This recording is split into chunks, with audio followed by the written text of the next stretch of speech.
सामाजिक विद्वेष फैला करके राजनीति पर रोटी सेकना, यही तो इस सत्ता का काम है। हम एक बार फिर चलेंगे अपने प्रोफेसर राम पुनियानी जी के पास।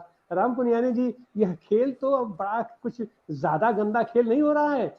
सत्ता प्रायोजित हिंसा करके देश के आम आदमियों को संकट में डालना, उनको ये देश के आग में झोंकना और अपनी जो अनैतिक सत्ता है, अनैतिक तरीके से सत्ता प्राप्त करना और कोर्ट का और सारी संवैधानिक व्यवस्थाओं को धता बताते हुए, हाँ नहीं हम ही सरकार में रहेंगे, हम ही सत्ता में रहेंगे, और उसके लिए एन केन प्रकारे सारी संस्थाओं का एक उम्मीद की जाती थी कि अंतिम उम्मीद अभी न्यायपालिका से बटी हुई थी, और उसको कभी कभी उसमें से भी रोशनी दिखाई पड़ती है कि नहीं अभी उम्मीद बची हुई है। लेकिन यह क्या हो रहा है, एक दिन, 2 दिन, 1 महीना, 5 महीना, 7 महीना टालते टालते अनैतिक सरकार का आप पूरा का पूरा कार्यकाल आप उसको बितवा दे रहे हैं। तो इन सारी चीजों को आप कैसे देखते हैं? आपका समाज विज्ञान, आपका मनोविज्ञान, आपका विज्ञान इसको किस तरीके से देखता है? आखिर इसका समाधान कुछ है या नहीं?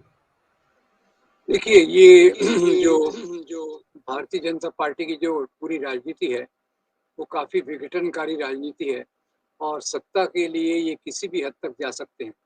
जैसे हमने पहले पिछले कुछ सालों में देखा, ऑपरेशन कमल के नाम से इन्होंने कई सरकारों को तोड़ा है। महाराष्ट्र में तो इन्होंने 2 पार्टियों को भी तोड़ा है, क्योंकि इनका मुख्य उद्देश्य कोई यहाँ की जनता की भलाई नहीं है।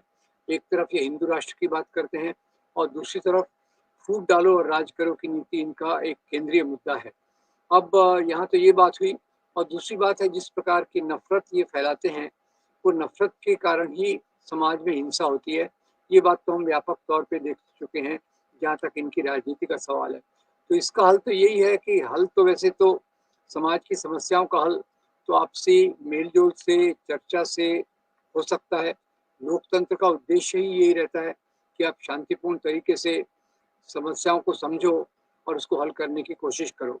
अभी यहाँ जो एक प्रकार का एक बड़े व्यक्ति को महापुरुष के रूप में, महानायक के रूप में, अवतार के रूप में प्रस्तुत किया गया है।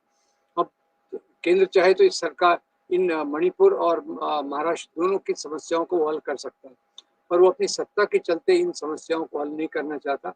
और वो जो पूरी पार्टी है, उसको एक बहुत बड़ा कैरिस्मेटिक फिगर बना के, एक बहुत बड़ा करिश्माई नेता है ऐसा करके प्रस्तुत कर रही है।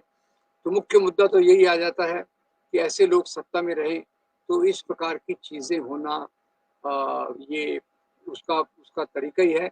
तो हमको तो एक तौर पे एक सामाजिक आंदोलन को शांतिपूर्ण तरीके से लोगों तक ये बात को ले जाना चाहिए, और मुझे लगता है कि आज की चर्चा में बहुत महत्वपूर्ण मुद्दे आए हैं कि कैसे सरकार नौकरियों को कम कर रही है, कैसे सरकार कृषि समस्याओं को हल नहीं कर रही, कैसे सरकार किसानों के एक बड़े तबके के खिलाफ जो उनके नीतियाँ जो उनके खिलाफ जा रही है, उसके बारे में कुछ करना नहीं चाहती, नौजवानों के रोजगार के बारे में कुछ करना नहीं चाहती। ये मेरे ख्याल से मुख्य सवाल हैं, जो आरक्षण और इन चीज़ों के नाम पर समाज में ज़्यादा प्रस्तुत किए जाते हैं, और इस तरीके से ये पार्टी अपने आप को सत्ता में बनाए रखना चाहती है। और अभी भी हमने जैसे देखा कि इसमें खास तौर से महाराष्ट्र में भारतीय जनता पार्टी का जो रोल रहा है, केंद्र में इस पार्टी का जो रोल रहा है, वो विभाजनकारी है। उसको आम लोगों की समस्याओं से कोई ज़्यादा लेना देना नहीं है। जहाँ तक उसकी सत्ता बनी रहे, वो अपनी सत्ता को मेंटेन करके और वापस सत्ता में आने की पूरी कोशिश कर रहे हैं। तो इसलिए मैं तो उम्मीद करता हूँ कि लोग इस पे जागरूक हों, और आपके जैसे कार्यक्रमों से लोगों में जागरूकता बढ़े और लोग समझें कि हमारे मुख्य मुद्दे वो हैं जो शांतिपूर्ण आंदोलन के माध्यम से ही हल किए जा सकते हैं। और ऐसी पार्टी जो फूट डालो और राज करो करती है, जो नफरत फैलाती है, समाज के अंदर हिंसा को प्रेरित करती है, ऐसी पार्टी का सत्ता में रहना ये हमारे देश के संविधान के लिए, देश की एकता के लिए एक बहुत खतरनाक चीज़ है। इतना ही मुझे कहना है।